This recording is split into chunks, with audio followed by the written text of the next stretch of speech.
Blood dripped over the ritual stone as little leaf trembled.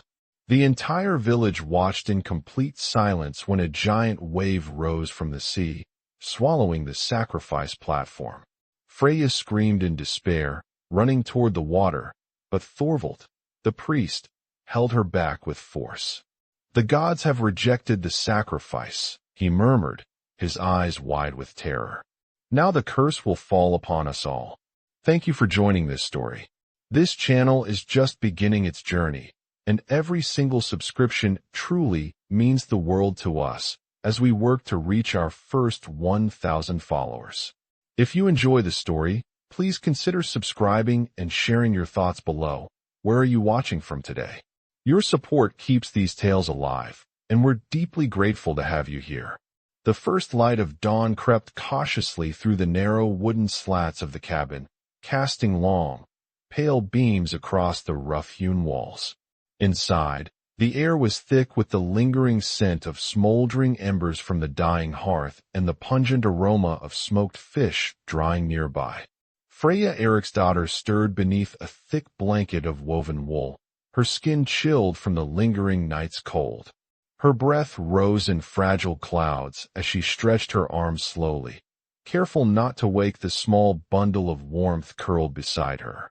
Leaf, her baby brother, lay swaddled in soft pelts, sleeping with the innocence that only a child untouched by the world's cruelties could hold.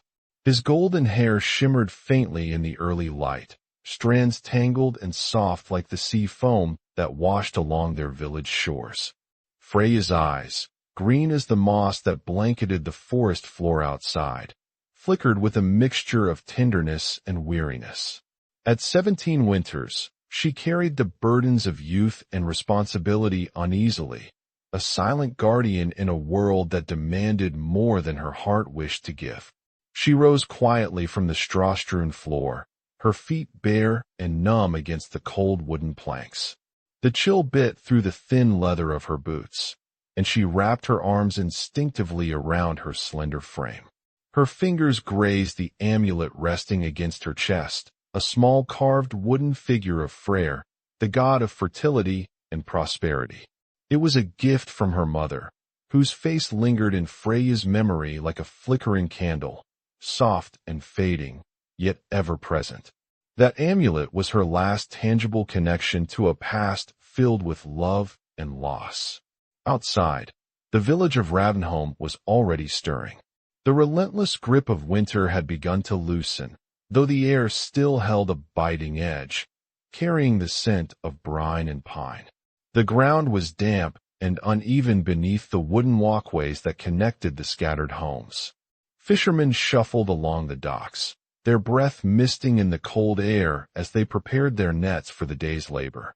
Women carried bundles of firewood and water from the nearby spring, their voices quiet with worry. The heavy sky hung low, a thick blanket of gray that promised both rain and the possibility of clearer days ahead. The long house of Chief Gunnar Thorson stood at the heart of the village, its massive timbers blackened by smoke and time. A thin wisp of smoke curled from the roof, barely visible against the gray dawn. Inside, the flicker of torchlight threw dancing shadows over the faces of the village's elders, gathered in solemn council. Their voices were low, words weighed with fear and desperation. The recent months had been unkind. Winter had lingered too long, storms had battered their shores, and the sea, their lifeblood, had turned merciless. Freya stepped outside, her breath catching as the sharp wind kissed her cheeks. Her auburn hair, tangled and wild from restless sleep, whipped across her face. She pulled her cloak tighter and began the familiar walk toward the well. The village was quiet, save for the distant cries of gulls and the steady lapping of waves against the rocky shore. Each step was heavy with the knowledge that something was wrong, an unspoken dread that wrapped itself around the village like the thick fog rolling in from the sea. The cold dampness soaked through her woolen tunic, clinging to her skin like a second layer of worry. The wooden bucket she carried was rough against her palms, its weight a dull reminder of the daily tasks that must continue despite the shadow looming over them all. As she reached the well, Astrid Halvard's daughter appeared from the mist, her aged form moving with surprising urgency. The village healer's presence was usually a comfort, but today her face was drawn tight, eyes clouded with stormy concern. Her white hair was pulled back into a tight knot, fastened with carved bone pins. Her hands, marked by years of gathering herbs and tending wounds, gripped a small bundle of dried plants wrapped in linen. "The council has decided," Astrid said, her voice barely above a whisper, yet heavy with finality. "The sea gods demand appeasement." Freya's heart tightened painfully. She forced herself to meet the healer's gaze, searching for any hint of mercy or alternative. But Astrid's expression held none. "A sacrifice," Astrid continued. "A child must be given to Ran and Aegir, to calm their wrath and bring the tide back to life." The words fell like stones into Freya's chest. Her mind raced, the weight of their meaning sinking deep. She thought of Leif, 10 months old, fragile as the first bloom after winter's frost. His cries, his laughter, the way he reached for the sunlight with tiny hands. The thought that his life was to be offered like a token to the sea sent a cold shiver through her soul. "Who?" Her voice trembled, barely audible. "The youngest born this past summer." Astrid's voice was steady, though her eyes glistened with unshed tears. "Leif." It was as if the ground beneath Freya shifted, threatening to swallow her whole. The world narrowed to the warmth of her brother's face, the faint rise and fall of his chest beneath the heavy blankets. The thought of losing him, of watching him taken to a cold, merciless death, was unbearable. Thorvald, the village priest, had been whispering of the gods' displeasure for weeks. His grizzled frame and painted face were a constant reminder of the ancient rites and superstitions that governed their lives. The elders believed only a sacrifice could restore balance. The sea's fury was indisputable. Boats lost, crops failed, and the village's children had fallen ill and died. The gods demanded payment. Freya's thoughts spiraled. She remembered her father, Eric, who had vanished in a fishing expedition months before. His absence was a wound that had never fully healed. Now, her brother, her last blood tie to him, was to be the price for survival. She returned to the cabin where Leif slept, clutching the amulet tighter. Her mind worked feverishly, a plan forming in the shadowed corners of her heart. She vowed silently that she would not allow the gods to claim him, that she would find a way to save her brother, no matter the cost. The village continued its rhythm, oblivious to the storm brewing within Freya's soul. The sharp clang of metal rang from the smithy, the prayers of the faithful drifted over rooftops, and the sea whispered its relentless song. Outside, the clouds thickened, and the air grew colder as the day pressed on. Freya moved through the village like a shadow, gathering what she could: food, a small knife, herbs gifted by Astrid. Her hands trembled, but her resolve hardened. The path ahead was uncertain and perilous, but she carried the fragile hope of life within her arms. As the sun climbed higher, the reality of the impending sacrifice loomed nearer. The villagers spoke in hushed tones, eyes flickering with fear and superstition.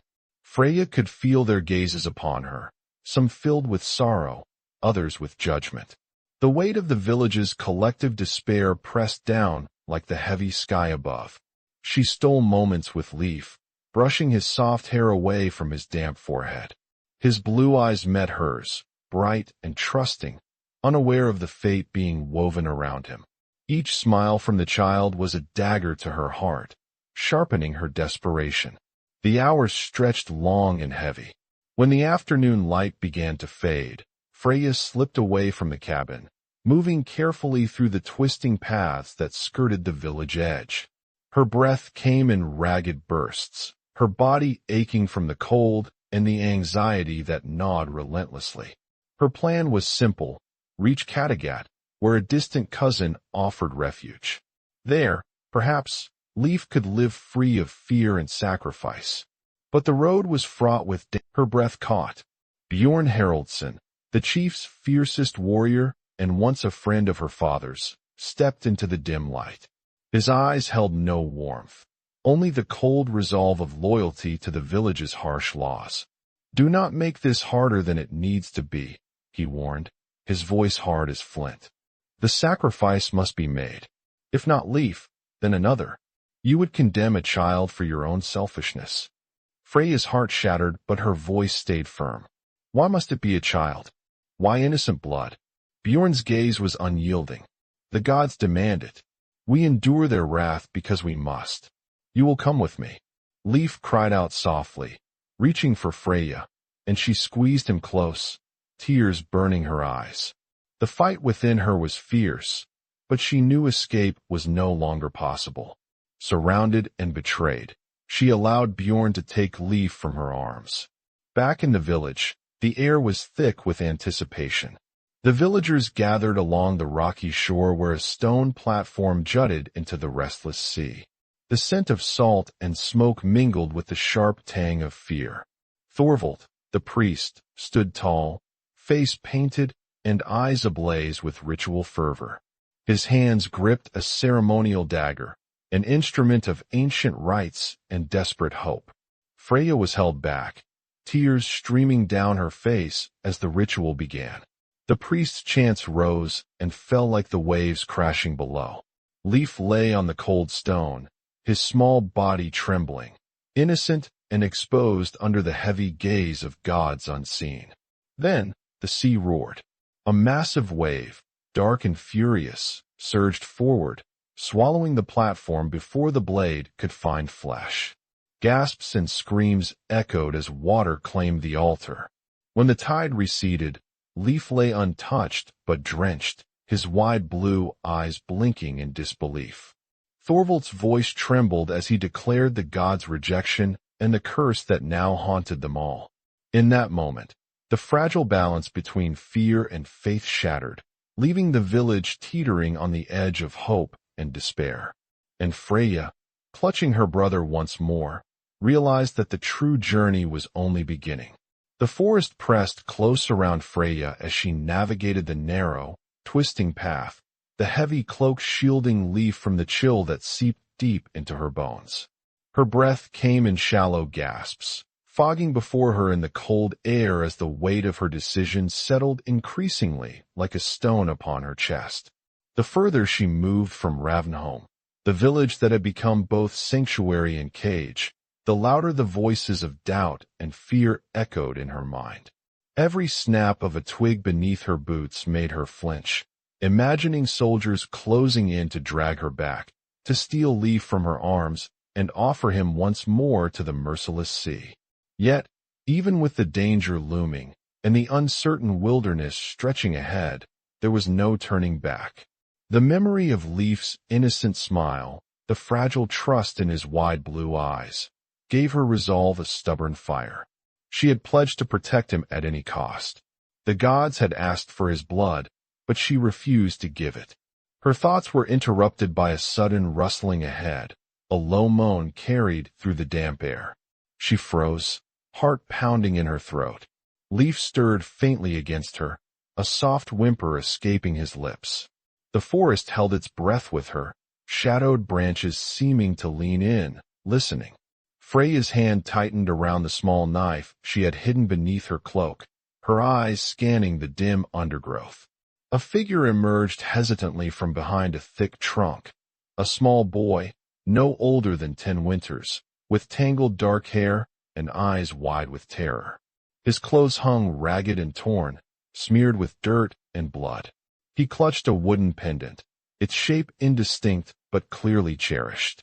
The boy's lips trembled, and his gaze flicked nervously toward the shadows, as though pursued by unseen hunters. Freya hesitated, a flash of recognition igniting within her. This child bore none of the warmth she had cradled in Leif's soft, golden hair, yet his vulnerability stirred a fierce protectiveness in her chest. Her mind screamed caution. Any detour, any delay, could mean capture.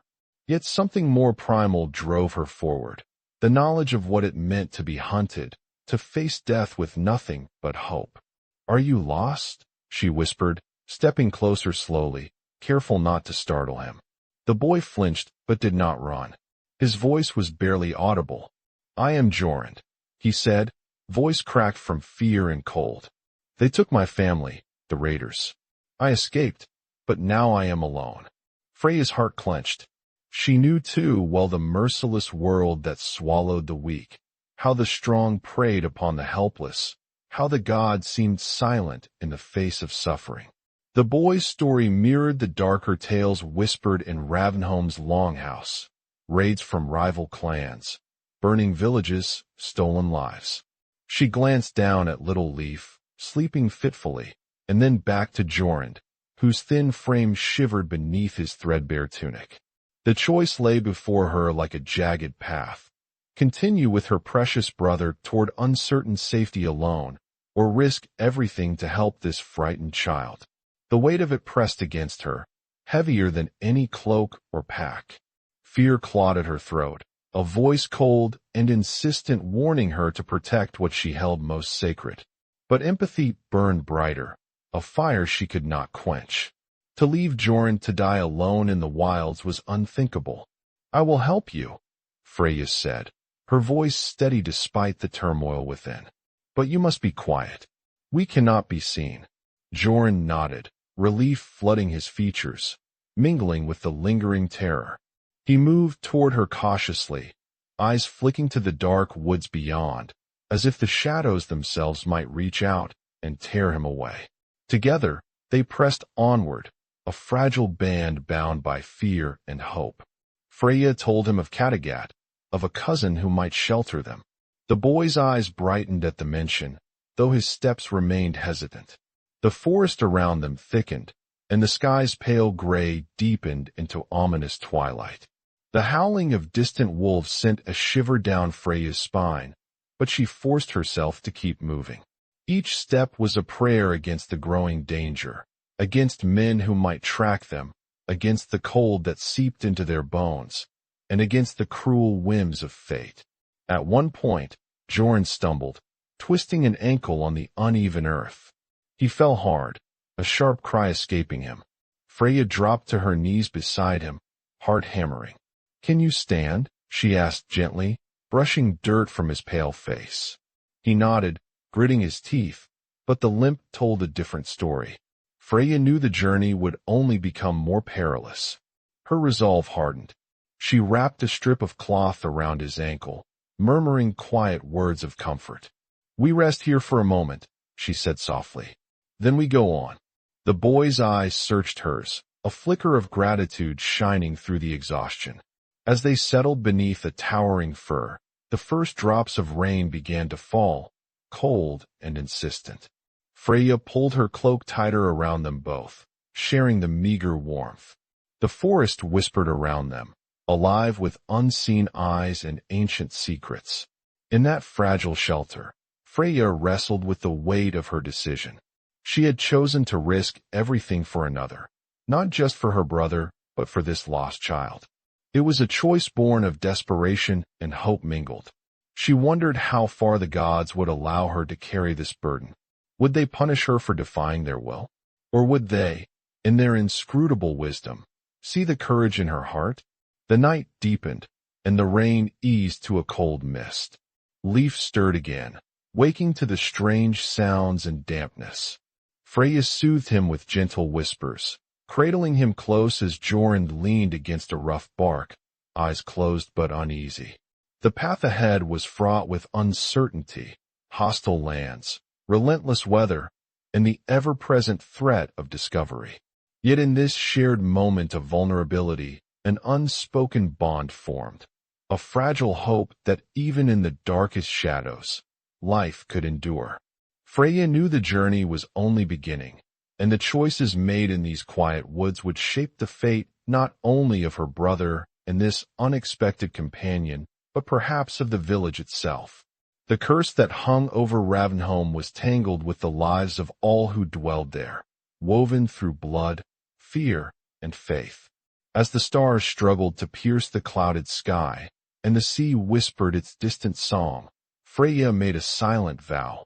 "We must find shelter before night falls," Freya whispered, glancing nervously toward the darkening sky. Her voice was low, almost a prayer, carrying the weight of urgency and care. She searched the horizon, noting the faint outline of a smoke trail curling above the treetops. Not far. A hearth, a sign of life. A promise of warmth. With effort, they rose, supporting one another as they moved toward the village hidden beyond the trees. The path was uneven, tangled with roots slick from rain, but the thought of safety gave Freya strength to steady her own faltering steps. Leaf stirred in her arms, small fingers curling around her fingers like fragile branches clinging to a tree. The village was a scattering of wooden cabins, their roofs heavy with moss and soot darkened from years of fires. Smoke drifted lazily from chimneys, mingling with the scent of pine and damp earth. For a moment, the tension in Freya's chest loosened. Here, perhaps, they could rest, heal, breathe without fear. As they approached the nearest hut, the door creaked open, revealing a woman whose eyes narrowed at the strangers. Her face was weathered but kind, framed by streaks of silver hair tied back with a leather thong. Around her neck hung a pendant of carved bone, shaped like a raven in mid-flight. Freya hesitated, clutching Leaf closer, the sharp edge of vulnerability settling over her.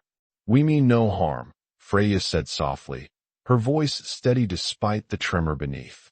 "We seek shelter and healing." The woman's gaze flicked to Joran's injured ankle, then to the baby in Freya's arms. Without a word, she stepped aside, motioning them inside. The small hut was dim but warm, lit by a hearth crackling with amber flames. The air smelled of dried herbs and earth, a faint trace of smoke that spoke of long nights spent tending to wounds and whispered prayers. Freya settled onto a rough-hewn bench, easing Leaf down into the crook of her arm.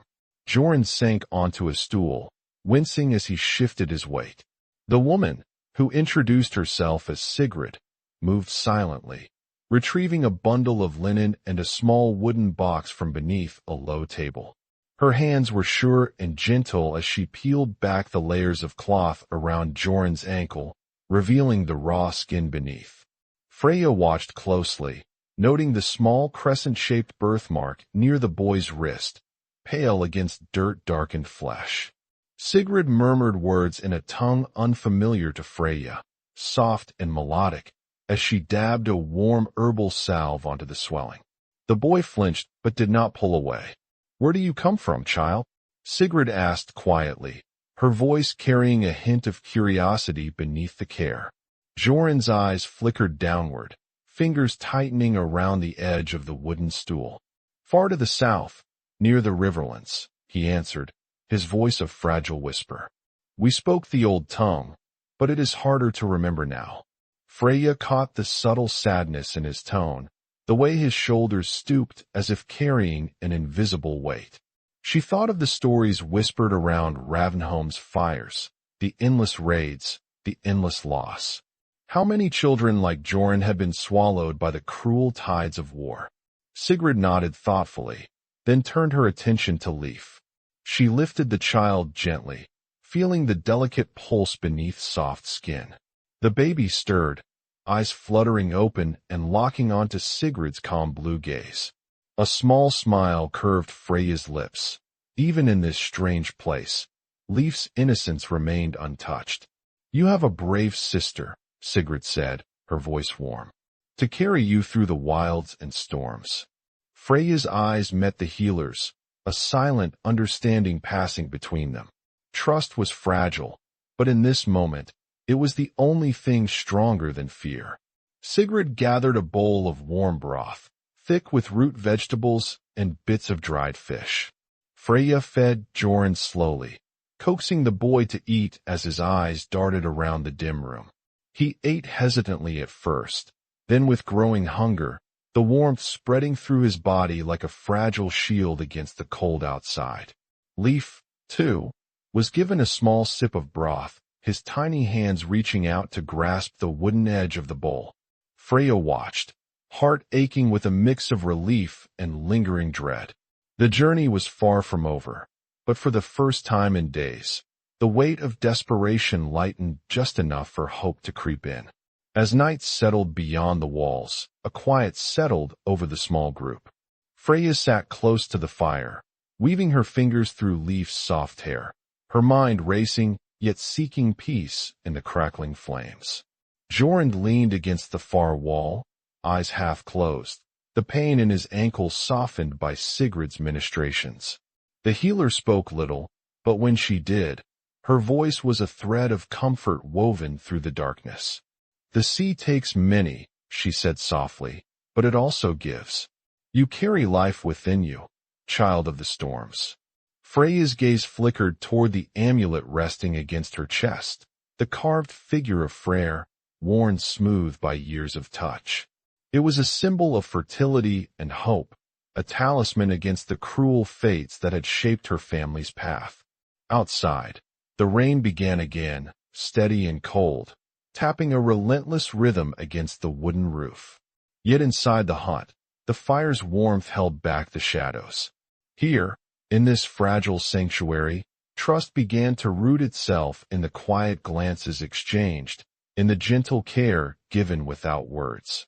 Freya caught Jorun's gaze across the flickering light, and for a brief moment, the walls between them seemed to fall away. There was fear, yes, but also something stronger, a tentative bond forged in shared suffering and the desperate will to survive. As the fire flickered low, Freya whispered a silent vow into the night air, to protect Leif, to shield Jorund, to carry them both through the tides of fate that threatened to drown them. It was a promise born not of gods or ritual, but of a fierce, unwavering love that no curse could break. And as the shadows crept closer, the small family within the fire's glow found something rare and precious. A moment of peace, a spark of human kindness shining bright against the cold vastness of the world outside. The morning mist clung thick over the dense forest, shrouding the world in a ghostly veil that muffled footsteps and softened the outlines of towering pines. Freya sat quietly beside the dying embers of the hearth, her gaze distant, yet alert. The small cabin felt both sanctuary and cage, its wooden walls holding the fragile peace they had barely secured. Leif slept soundly in a woven cradle by the fire, his chest rising and falling with the steady rhythm of innocence untouched by the storm gathering beyond their fragile refuge. Jorund, resting on a pile of furs, stirred occasionally, the pain in his ankle a persistent reminder of their flight. His presence was a constant echo of the world they had fled, a world where mercy was scarce and danger ever present. Freya's green eyes traced the faint curve of his birthmark, a pale crescent against pallid skin, wondering how many more like him were lost to the relentless tides of war and survival. Outside, the wind whispered through the branches, carrying a faint but unmistakable scent, smoke. Freya's breath caught in her throat, the knot of anxiety tightening deep in her chest.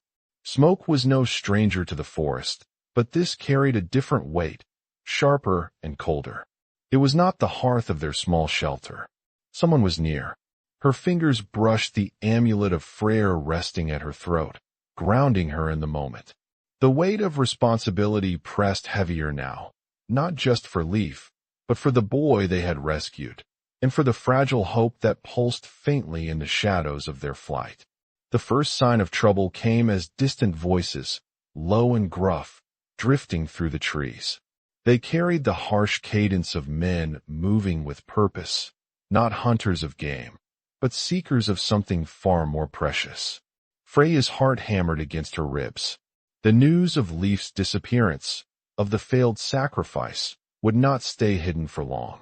The village would send their warriors, and worse, rumors would spread beyond Ravenholm, drawing eyes and blades from rival clans and authorities. Her mind raced. They were exposed, vulnerable. The sanctuary they had found was fleeting, A sharp knock shattered the fragile quiet, reverberating against the cabin's wooden frame. Freya's breath hitched.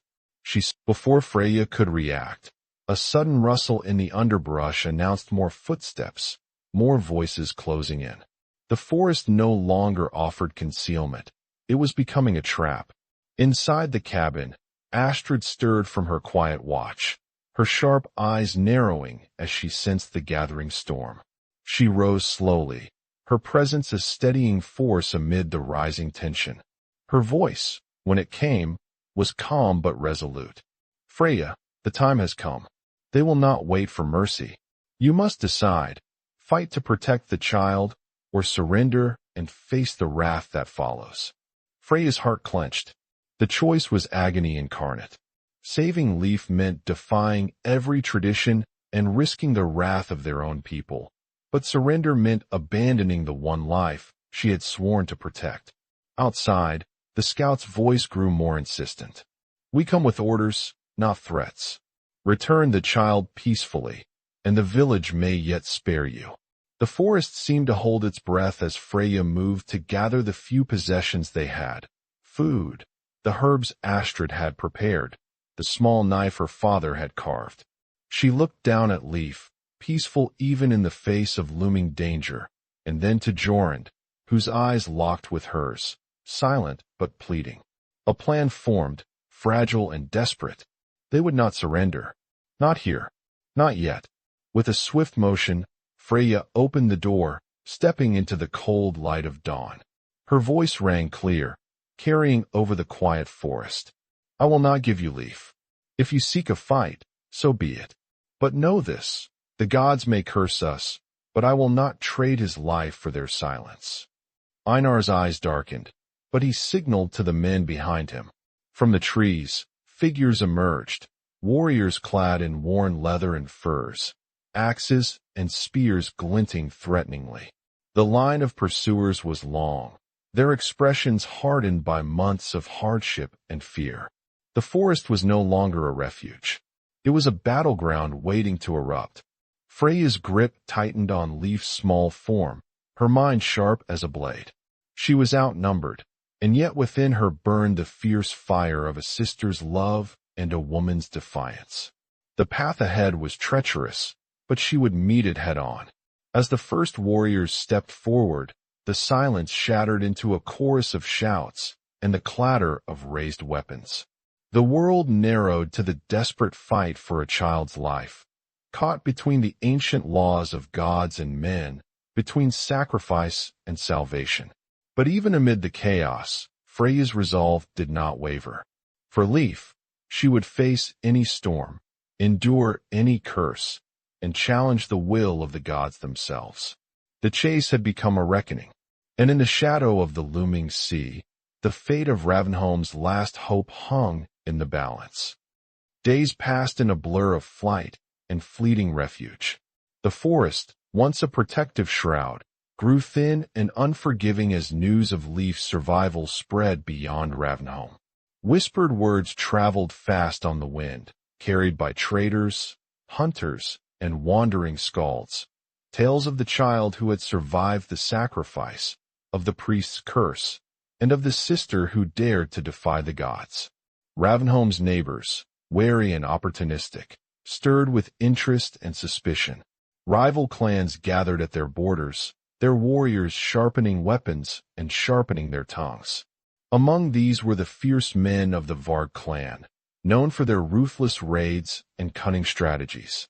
They saw in Leaf's story a chance to sow chaos and claim new lands. Meanwhile, word reached the ears of the Jarl of Kattegat, a powerful lord with ambitions as vast as the sea itself. His spies reported a child marked by the gods, a living symbol of blessing or curse, a prize or a threat to his rule. He sent envoys with veiled threats and promises, demanding the boy be handed over. Freya's small group, now more cautious and wary, found themselves hunted not only by Ravenholm's warriors, but by unseen forces wielding power beyond her understanding. The forest paths became laced with danger, and every sound held the threat of discovery. One evening, As the cold wind cut through the trees like a sharpened blade, Freya sat beside the fire, her mind heavy with the weight of their plight. Jorund, recovering but still weak, looked up at her with eyes full of questions she could not answer. "How long can we run?" he asked quietly, voice barely above the crackling flames. Freya's gaze drifted to Leaf, sleeping peacefully despite the world's cruelty. "As long as we must," she replied softly. "For him, for all of us." Astrid, ever watchful, stirred beside her, her voice a low murmur of warning. "The gods watch from the waves and skies. Their anger is a tide that can swallow us all. We must be clever, or the sea will claim more than just one child." The balance between hope and despair wavered precariously. Allies were few, and trust was a rare currency in these times of fear and suspicion. Freya knew that to survive, she would have to forge new bonds, challenge enemies hidden in shadows, and face the rising storm with every ounce of strength she possessed. The village of Ravenholm was no longer just a home. It was a battlefield of belief, fear, and power. And at its center stood a child whose fate could break or bind the tides of their world. The days ahead would test more than flesh and blood. They would test the limits of faith, the fierce bonds of family, and the courage to defy a destiny written in salt and stone. One dawn, as the pale light crept through the forest canopy, a shadow slipped silently through the underbrush, a scout from the Varg clan, sent to confirm the rumors that had drawn so many eyes toward Ravenholm's fate. His breath was steady, but his heart thrummed with the thrill of the hunt. The scent of smoke and human presence grew stronger, mixed with the faint sweetness of pine resin and damp earth. He spotted the remnants of a camp, scattered bones of a fire, footprints pressed into the soft soil, and the faint, unmistakable traces of woven cloth and worn leather. The trail was fresh, the hunted were near. The scout's lips curled in a grim smile. The game was on. Back at the shelter, Freya's senses prickled. She rose silently, scanning the shadows beyond the firelight. The forest held its breath, as did she. The world was closing in. And in the heart of that closing shadow, the fragile flame of hope flickered, threatened, but unbroken. Freya's journey was no longer just about escape. It was about survival against a sea of enemies, the shifting tides of superstition and power, and the unyielding force of a sister's love. No matter the cost, she would fight for Leaf, for the child of the sea, for the future yet unwritten. Because in the darkest storms, even the smallest light can become a beacon. And the sea was watching. The dawn was thin and pale, barely piercing the thick veil of mist that clung to the treetops like a shroud. Freya moved with practiced caution through the cold underbrush, each breath visible in the chill air, trembling like whispers of forgotten prayers. Her grip tightened around the bundle she carried. Leaf, her fragile brother, still peacefully asleep despite the tension that wrapped them both like a tightening noose. Jorund followed close behind, his steps stiff but determined, the healing balm on his ankle doing little to ease the ache from days of relentless travel and constant fear. The forest around them was silent but heavy, as if the very trees held their breath, watching, waiting. The smoke that had drawn them to this hidden refuge was now a distant memory, replaced by a far more ominous presence closing in. It had been days since the village of Ravenholm sent its scouts, days since Einar's chilling warning echoed in Freya's ears. The threat was no longer just from her own people, but from rival clans hungry to exploit fear and superstition. Now, the Varg clan's shadow loomed like a wolf at the door, their warbands spreading like a tide of menace. And at their head rode Chief Gunnar himself, his reputation as a hard man with an iron fist preceding him. Freya's heart pounded with a mixture of dread and fierce resolve. She knew that no more running would be possible. The time had come to face the storm. Their sanctuary, a weathered stone hut nestled in a fold of the forest, was surrounded before the first light touched the sky. The thud of heavy boots on damp earth sent a ripple through the quiet woods. Freya's breath caught as she saw the glint of axes and swords beyond the clearing. Gunnar stepped closer, the murmurs of his warriors rising like a tide behind him. Then you leave me no choice. The thing will be held, a trial to decide the child's fate and the will of the gods. You will present yourself before the council. You and Leif. No more hiding. Behind him, Thorvald appeared, the priest's face painted with those ancient symbols of dread.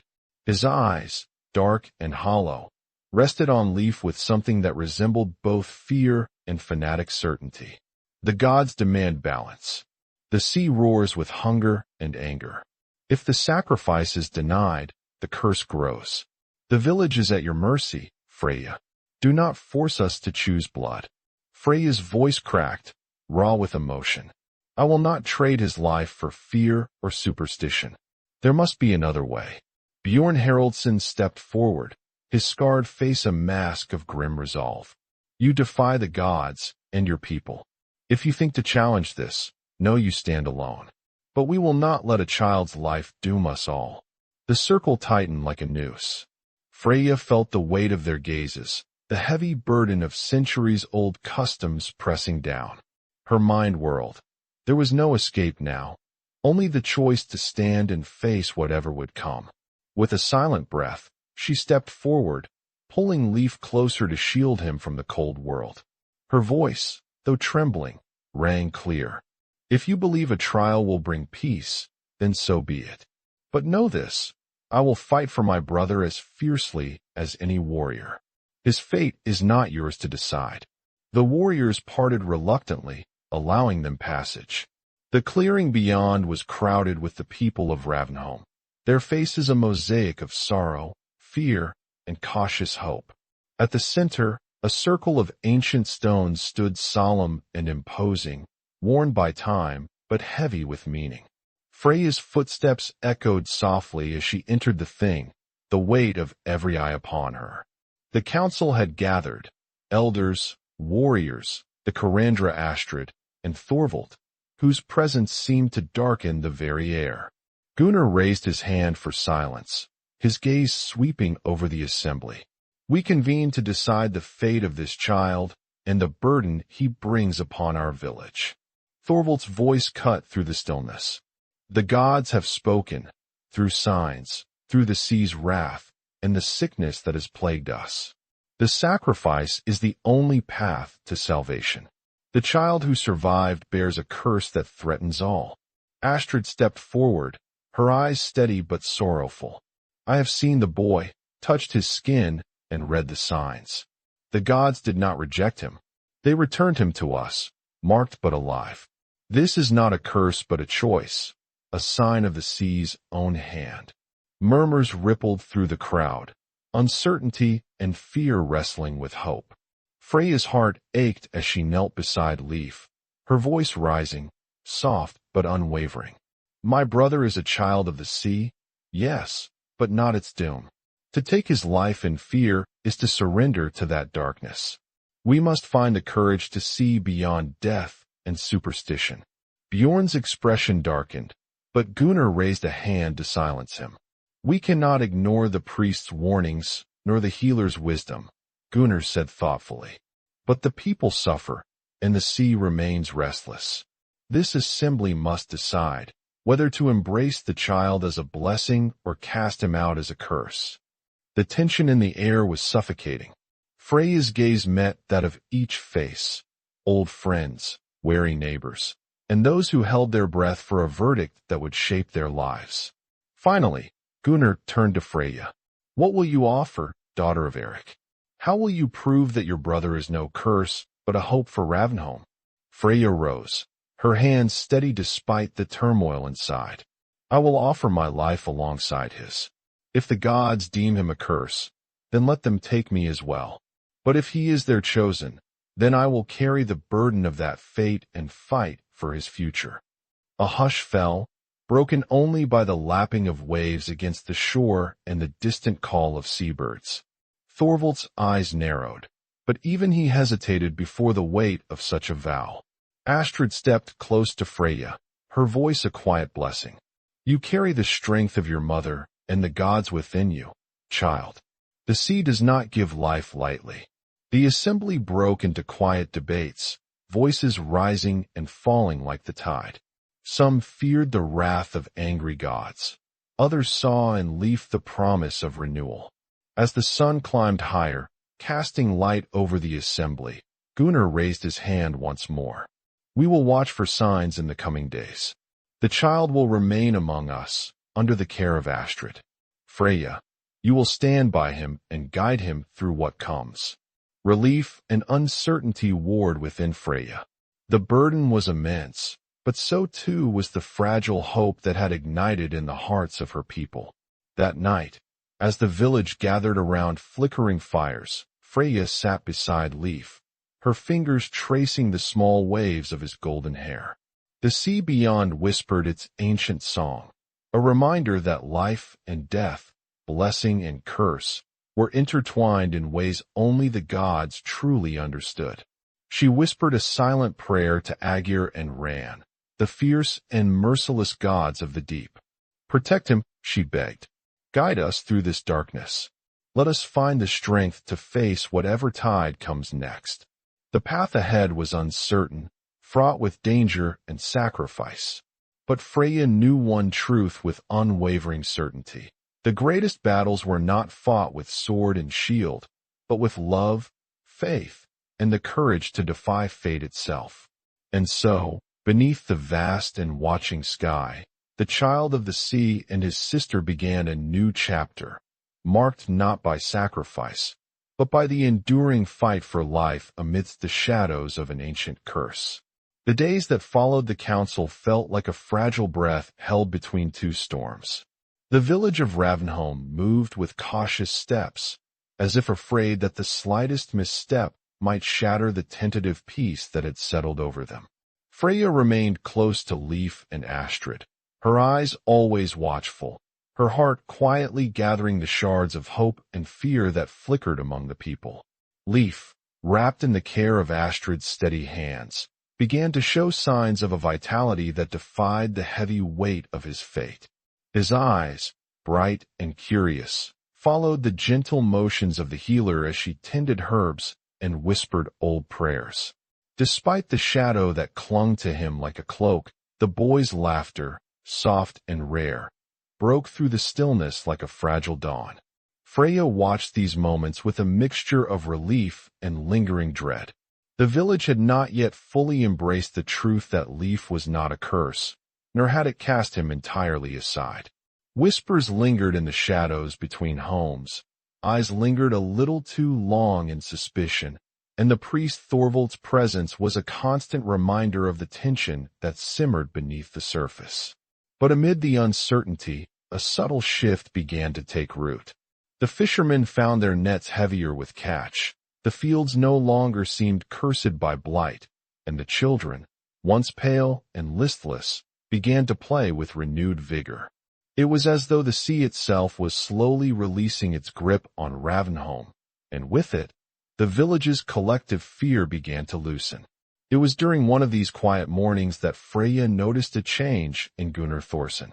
The chief, once rigid and unyielding, now moved with a quieter purpose. His eyes, steel blue and sharp, held a softness reserved for moments of private reflection. When Freya approached him near the longhouse, she sensed an unspoken weight pressing on his shoulders. "You have done well, Freya," he said, his voice low but sincere. "Leif's survival has brought more than fear. It has forced us to confront the world beyond our old fears." Freya met his gaze, surprise flickering beneath her guarded expression. "I have only done what any sister would do." Gunnar's lips twitched with a faint, rare smile. "Perhaps, but your courage has reminded us that the gods' will is not always as we expect. We must be ready to listen, even when their signs confound us." The chief's words carried the weight of a man who had wrestled with doubt and found a flicker of understanding. It was a subtle acknowledgement, but for Freya, it was a balm to wounds that had not yet fully healed. As the days stretched into weeks, the village slowly drew closer to acceptance. The once wary glances toward Leaf softened, replaced by cautious smiles and hesitant gestures. Children brought small gifts, carved wooden. It was around this time that Jorund, who had grown stronger under the care of Sigrid and the village, stepped forward in the gathering thing. The boy, once trembling and broken, now carried himself with a quiet dignity that belied his youth. He spoke of the clans beyond the Riverlands, their cruelty, their wars, and their superstitions, warning Ravenholm of the dangers that lay beyond the familiar woods. His voice, steady and clear, carried a message of unity and caution, reminding the village that survival was not just about appeasing gods, but about standing together. The assembly, once fractured by fear and mistrust, found its center in the words of a child who had known loss and hardship far beyond its borders. Freya watched with pride as Jorun's courage bridged the gaps between suspicion and solidarity. Astrid, ever the wise voice in the wilderness of turmoil, spoke often during these days. Her hands, weathered and strong, moved deftly through the herbs she gathered, while her words wove the ancient knowledge of the old ways with the new hopes that stirred in the village. "The sea giveth and the sea taketh," she said one evening, her voice carrying over a small fire where villagers gathered. "But it also protects.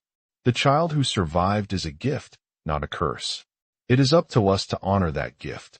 Her words, simple yet powerful, planted seeds of reconciliation and healing. The villagers listened, slowly shedding the heavy armor of fear that had encased them for so long. Freya found strength in these moments, but the weight of her journey remained heavy. Each day carried the memory of the sacrifice that was never made, the betrayal of Bjorn Haraldsson, and the quiet courage of those who had stood with her in defiance of fate. Bjorn himself had retreated into the shadows of the village, his once fierce loyalty fractured by guilt and doubt. The scar across his eye seemed deeper, not just a mark of battle, but a symbol of the rift within his soul. One afternoon, as Freya walked near the edge of the woods, she encountered him. His expression was guarded, the bravado of a warrior replaced by a hesitant vulnerability. "I was wrong," Bjorn said quietly, the words heavy with years of regret. "You fought for what was right, even when it meant standing against us all. I could not see beyond the old ways." Freya regarded him with measured calm. The pain of his betrayal still lingered, but there was a flicker of something new, perhaps the first step toward forgiveness. "We all carry burdens," she replied, her voice steady. "But it is what we do with them that defines us." Bjorn nodded, a silent acknowledgement passing between them, a fragile peace born not of forgotten wounds, but of shared humanity. As the sun dipped low on another day, casting long shadows over the village, a quiet celebration unfolded. The fishermen brought in an abundant catch. The longhouse was filled with the aroma of roasting meats and fresh bread, and laughter, tentative but genuine, echoed through the streets. Freya sat by the fire, Leaf asleep in her arms, his soft breath a steady rhythm against her skin. Astrid joined her, eyes bright with a calm wisdom. "The gods may yet weave their threads in ways we cannot see," Astrid said gently. "But you have taught us the greatest lesson, that life is not only in sacrifice, but in the courage to protect and the strength to hope." Freya nodded, feeling the weight of those words settle like a warm cloak around her shoulders. The path ahead was still uncertain, the shadows of the past lingering at the edges of their days. But for the first time, the future held a promise, a fragile light shining through the storm. The sea, once a harbinger of wrath and loss, now sang a softer song. It whispered of renewal, of tides turning, and of a village learning to embrace a fate rewritten by love, faith, and the indomitable spirit of one girl who refused to surrender. In that moment, beneath a sky painted with stars and the faint glow of dawn, Freya understood that redemption was not a destination, but a journey, one marked by sacrifice not of blood, but of doubt and fear. A journey walked hand in hand with those who dared to believe in something greater than themselves. And as the waves kissed the shore with quiet devotion, the village of Ravenholm began to heal, its heart beating once more in time with the rhythm of the sea. The years that followed the storm brought with them a quiet transformation to Ravenholm, a village once shadowed by fear and superstition, now slowly awakening to a new dawn. The sea, which had so long whispered threats and curses, now hummed a softer song, one of cautious hope and renewal. The villagers who had once turned their eyes away from the child who had survived the sacrifice now found themselves drawn together by the threads of shared struggle, woven tighter through love, acceptance, and the hard-won understanding that life's course is forged not only by gods, but by those who dare to defy their decrees. Freya, still young but tempered by the weight of her journey, moved through the village with a renewed sense of purpose. The green light in her eyes held a quiet fire, no longer the flickering fear of a desperate sister, but the steady flame of a woman who had faced storms not only of wind and sea, but of heart and spirit. Her amulet of Freyr, once a talisman of fragile hope, now seemed to pulse with a deeper strength, as if the gods themselves had lent her their blessing for what she had endured. Leif had grown into a boy marked by the sea in ways that went beyond the pale crescent birthmark on his nape. His hair shone golden in the daylight, and his eyes, that same striking blue as the deepest fjords, held a calm wisdom rare in one so young. The village had come to see him not as a harbinger of doom, but as a living symbol of survival, a reminder that the line between curse and blessing is often as thin as the crest of a wave. Under Astrid's gentle guidance, Leif learned the old ways, herbs and healing, stories of the gods and their many faces, the secret language of the tides. The Carandra's home became a place of gathering, where the young and old gathered to listen, to learn, and to heal. Her voice, steady and sure even as her hands shook with age, became a compass for the village's uncertain path. She often said that the sea was a keeper of secrets, and those who listened carefully could hear its murmurings of life and death entwined. The old priest Thorvald, once a figure of dread and division, had retreated into a quieter role. His faith remained, but the rigidity that had once blinded him softened with time and reflection. He would sometimes be seen walking along the shore at dusk, the sea breeze ruffling his gray hair and feathers, murmuring prayers not for sacrifice, but for forgiveness and understanding. There was a gentleness now in his gaze when it met Freya's, a silent acknowledgement that even the hardest hearts could be reshaped by the tides of change. Bjorn Haraldsson remained in the village as well, his scar deeper, but softened by time and regret. Though once a fierce enforcer of harsh customs, he found himself drawn into the new rhythms of Ravenholm, helping to mend nets, teaching the young warriors not just the art of battle, but the value of mercy and compassion. His presence was a quiet testament to the possibility of redemption, a reminder that even those who stumble can find a path back to grace. The gatherings at the Thing had changed too, no longer dominated by fear or rigid decree, but marked by debates and voices from all corners of the village. Freya was often called upon to speak, her words carrying the weight of experience and the clarity born from her trials. She spoke not as a rebellious girl, but as a leader shaped by love and loss, reminding her people that the gods' will was not always clear, but that their own choices, their own courage, could light the way through the darkest storms. One crisp morning, as the first frost edged the fields and the sea gleamed silver beneath a pale sun, Freya stood at the edge of the shore, watching Leif prepare to set sail. The boy, no longer a babe but a strong young man of 10 summers, carried with him the hopes of Ravenholm. His small boat was carved with symbols of the sea and sky, a gift from the village's craftsmen, blessed by Astrid and Thorvald alike. Leif's eyes met Freya's, bright and calm. "I will return," he promised softly, with stories of the far lands and the secrets of the deep. The sea has marked me, but I am not its prisoner. I am its child. Freya nodded, a mixture of pride and sorrow tightening her throat. She knew the journey ahead was from the village of Ravenholm, once shadowed by the curse of the sea, now stood as a testament to resilience. Its people had learned that true sacrifice was not in blood spilled, but in the strength to protect, to forgive, and to hope. Traditions had shifted, not erased, but woven anew with threads of compassion and understanding. And so, the tides continued to turn, the waves singing the songs of those who came before and those yet to come.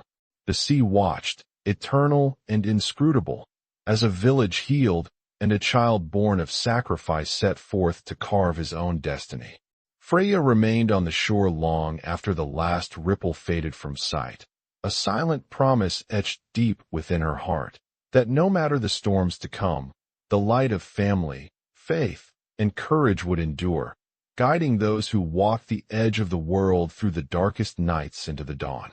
In the quiet that followed, the wind carried a whispered blessing, a prayer whispered between waves and stars, that the sea's curse had been broken, not by the spilling of innocent blood, but by the fierce love of a sister who refused to let go. And in that refusal, a new legacy was born. The years that followed the storm brought with them a quiet transformation to Ravenholm, a village once shadowed by fear and superstition, now slowly awakening to a new dawn.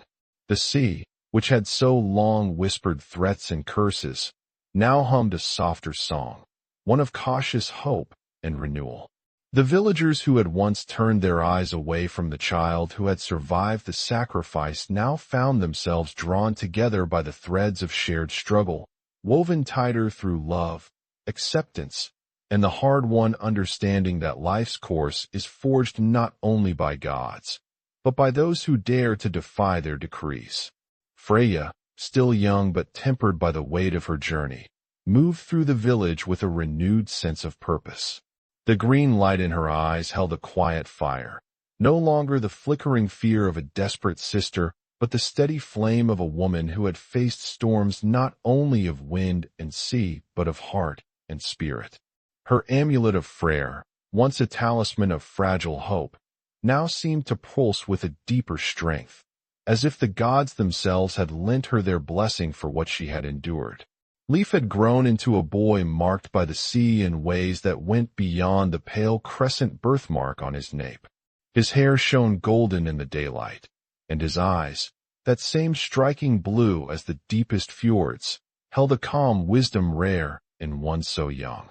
The village had come to see him not as a harbinger of doom, but as a living symbol of survival, a reminder that the line between curse and blessing is often as thin as the crest of a wave. Under Astrid's gentle guidance, Leif learned the old ways, herbs and healing, stories of the gods and their many faces, the secret language of the tides. The Carandra's home became a place of gathering, where the young and old came to listen, learn, and heal. Her voice, steady and sure even as her hands shook with age, became a compass for the village's uncertain path. She often said that the sea was a keeper of secrets, and those who listened carefully could hear its murmurings of life and death entwined. The old priest Thorvald, once a figure of dread and division, had retreated into a quieter role. His faith remained, but the rigidity that had once blinded him softened with time and reflection. He would sometimes be seen walking along the shore at dusk, the sea breeze ruffling his gray hair and feathers, murmuring prayers not for sacrifice, but for forgiveness and understanding. There was a gentleness now in his gaze when it met Freya's, a silent acknowledgement that even the hardest hearts could be reshaped by the tides of change. Bjorn Haraldsson remained in the village as well, his scar deeper, but softened by time and regret. Though once a fierce enforcer of harsh customs, he found himself drawn into the new rhythms of Ravenholm, helping to mend nets, teaching the young warriors not just the art of battle, but the value of mercy and compassion.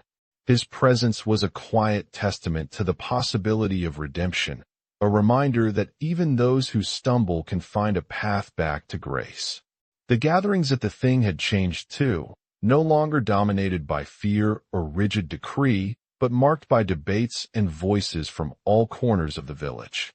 Freya was often called upon to speak, her words carrying the weight of experience and the clarity born from her trials. She spoke not as a rebellious girl, but as a leader shaped by love and loss, reminding her people that the gods' will was not always as they expected, but that their own choices, their own courage, could light the way through the darkest storms. One crisp morning, as the first frost edged the fields and the sea gleamed silver beneath a pale sun, Freya stood at the edge of the shore, watching Leif prepare to set sail. The boy, no longer a babe but a strong young man of 10 summers, carried with him the hopes of Ravnholm. His small boat was carved with symbols of the sea and sky, a gift from the village's craftsmen, blessed by Astrid and Thorvald alike. Leif's eyes met Freya's, bright and calm.